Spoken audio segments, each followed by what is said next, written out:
Ron Kruk recently took a closer look at the world of MMA judging, the good, the bad, the indifferent.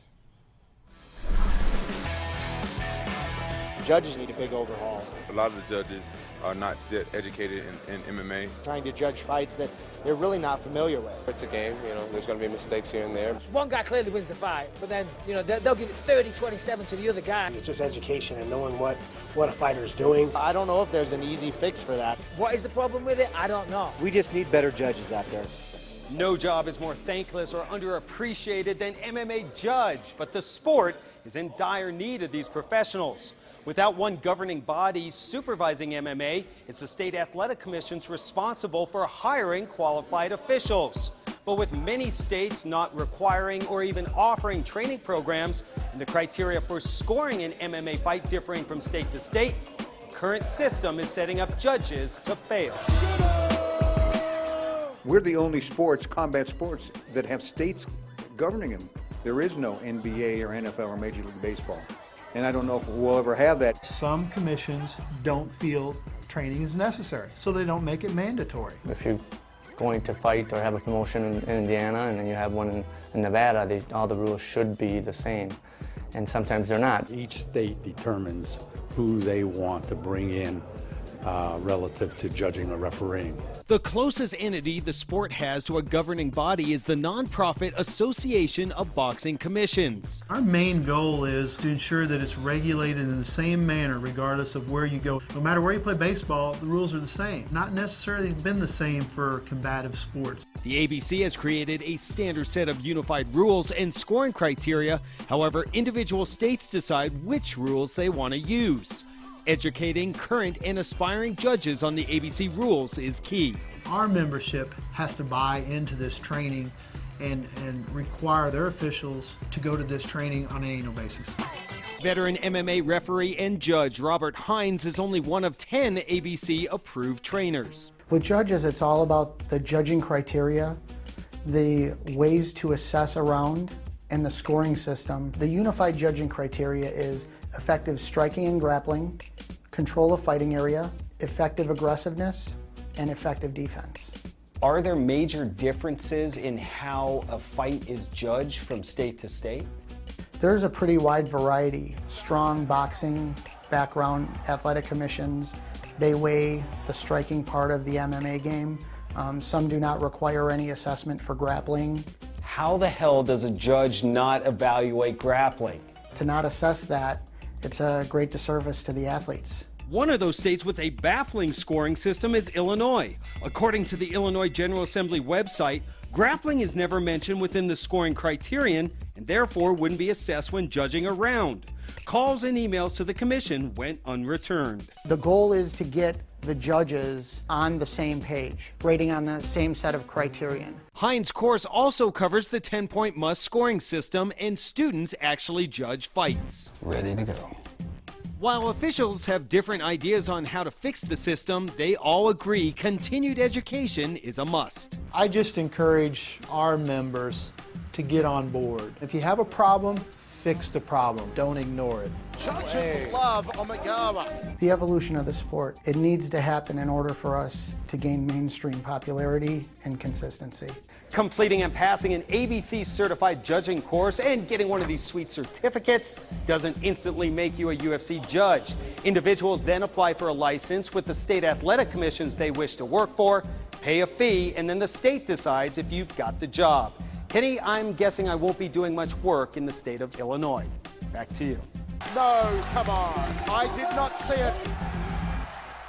Banned in the Windy City you are, Ron. Remember, you can join Ron's live chat right now at facebook.com/HDNet Inside MMA.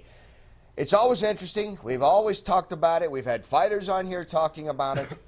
We had Nam Fan last week just on about the Garcia loss the first time, coming back and getting the win this time. But I got to tell you, for everybody sitting out there watching us right now live, not everybody wants to be a judge. It's easy for that moment on the, in the comfort on your couch, but you're right there. Everything is the same as fighting. Everybody knows better. Oh, that's he should have done that. Yeah, until you're there and doing it yourself. And by the way, if that's true there in Illinois, they're idiots. That's what you are. That shit, that's outrage. As a fighter, I would never fight there. You know, Matt, we have seen this, and you are one of the top judges out there, I think. You know, I mean, I really mean that. And so I want to ask you, when you listen to all this, because we've seen it everywhere we've gone over the course of these 5 years on this show. We've seen the boxers, you know, get the break sometimes if you're on the East Coast. You know, and grapplers will get the break sometimes and others. How do you break down a fight? What are you looking at when you're judging it? Well, you know, it depends on where you're judging as to what criteria you're going to use and what system you're going to be judging by. What is the best system? Give us your favorite thing. What do you say? My favorite system, the system that I use in the promotions that I run the officiating for, is the near KO or near submission is the #1 criteria. Now these are in descending order of importance. So near KO or submission is #1. Damage is #2, and that's broken into 3 categories: internal damage, accumulated damage, and superficial damage. And those are also in descending order of importance. Striking combinations, ring control, ground control, and superior position is the 3rd category. Earned takedowns is 4th. Takedown defense is 5th.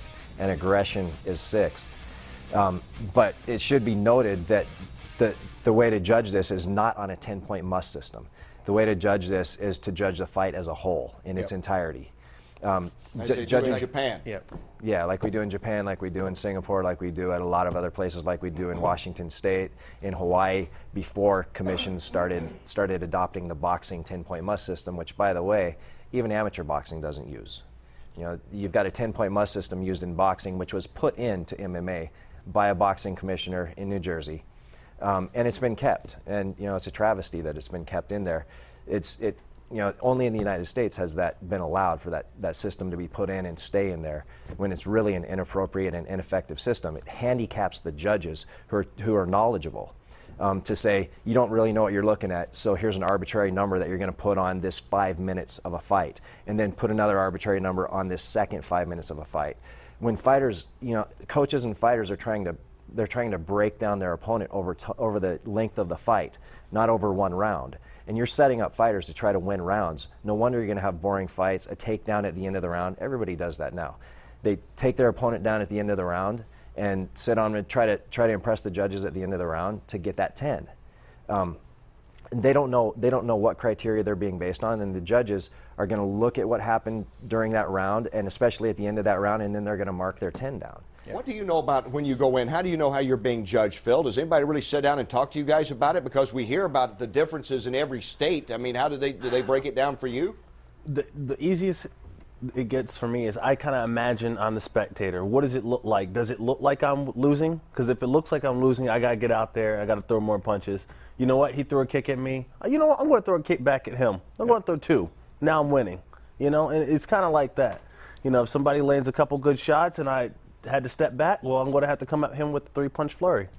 You know, you really can't really base it around, oh, did the judges see that this landed, or you know? See, that's exactly the problem with judging, is that right now Phil's making up what he wants to do to try to win the fight, because nobody's told him what the judges will actually look at. And if you ask those 3 judges, you'll probably get 3 different answers as to what they're looking at. Exactly. Yeah.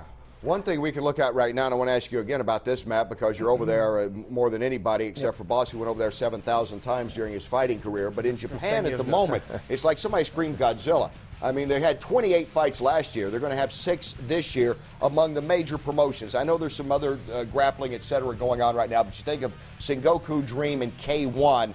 The tsunami, I know they've had economic problems. Is this the reason, or have they simply run out of good young fighters coming up? We kind of see the same guys recycled now. There's a lot of things that went on in Japan.